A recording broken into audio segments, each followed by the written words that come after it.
Hey everyone, welcome back to the channel. Today, we've got a story that's absolutely heartbreaking.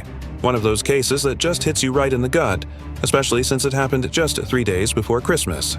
This is the tragic story out of Highland City, Florida, involving Jason Kenney, his wife Crystal, and their family. It's a domestic nightmare that ended in murder, an attempted murder, and suicide, all over something as trivial as changing the TV channel during a football game.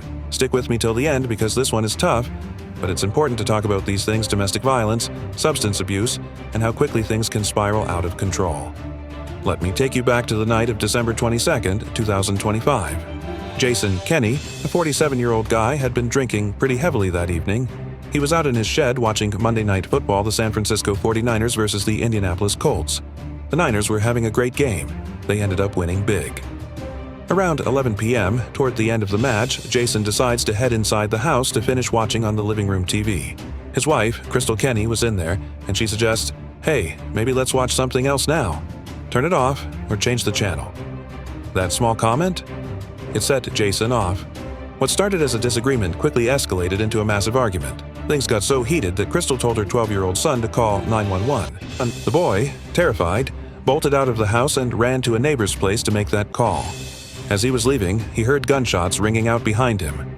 Deputies from the Polk County Sheriff's Office arrived in less than 5 minutes, super-fast response. But when they entered the home on Lemon Avenue, the scene was pure horror.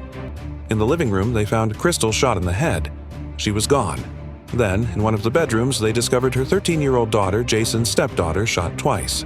Once in the shoulder and once in the face. The bullet to the face grazed the bridge of her nose, went straight up, and exited the top of her head. Miraculously, she was still alive.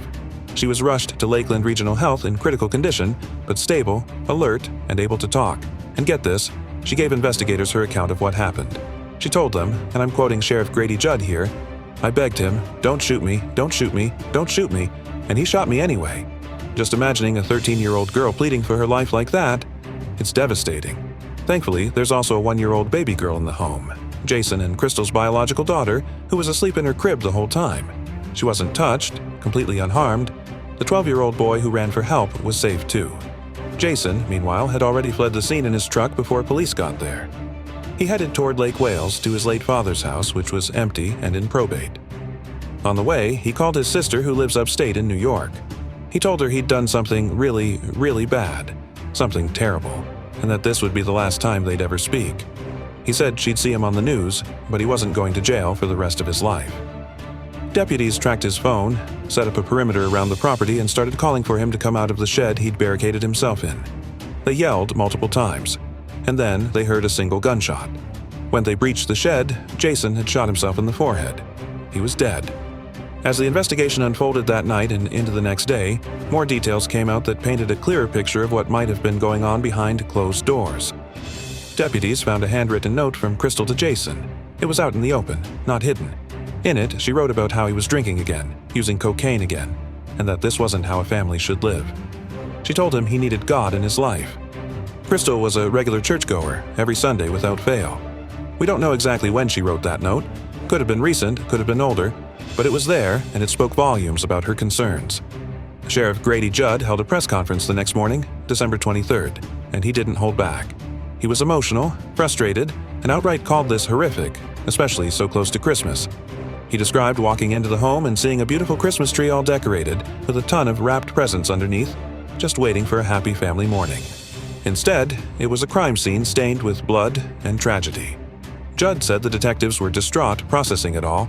He pointed out that there were no prior calls to the house for domestic issues, and Jason had no criminal record, no arrests for violence or anything.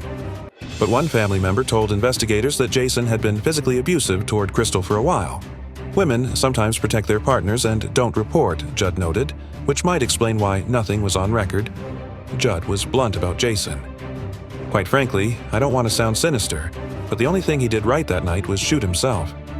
He said if Jason was going to take a life, he should have just taken his own and left those two beautiful people, Crystal and her daughter, alone. But instead, he destroyed an entire family. 3 kids left behind, a 12-year-old boy, a 13-year-old girl fighting for her life, and a 1-year-old who will grow up without her mom or dad. As of right now, the latest updates confirm the 13-year-old is still in the hospital, critical but stable, and doctors are optimistic. She's a fighter, and Judd called her survival a straight-up Christmas miracle. The surviving kids are with their grandparents, and the Department of Children and Families is involved to figure out long-term placement. The older two kids' biological dad is reportedly out in California and hasn't been part of their lives. Sheriff Judd's big message at the end of that press conference: there's always help out there. If you're struggling with depression, addiction, anger, domestic issues, call 911, reach out to services. They do house calls. They'll come to you. None of this had to happen. An argument over a TV show shouldn't end in murder. Holidays can amp up stress, depression, suicides. They see it spike this time of year. But don't hurt yourself or your loved ones. Get help. This case is a stark reminder of how substance abuse and untreated issues can explode in the worst way. Jason could have sought mental health support, addiction treatment. There were options. Crystal tried to point him toward faith and change, but it all ended in irreversible tragedy.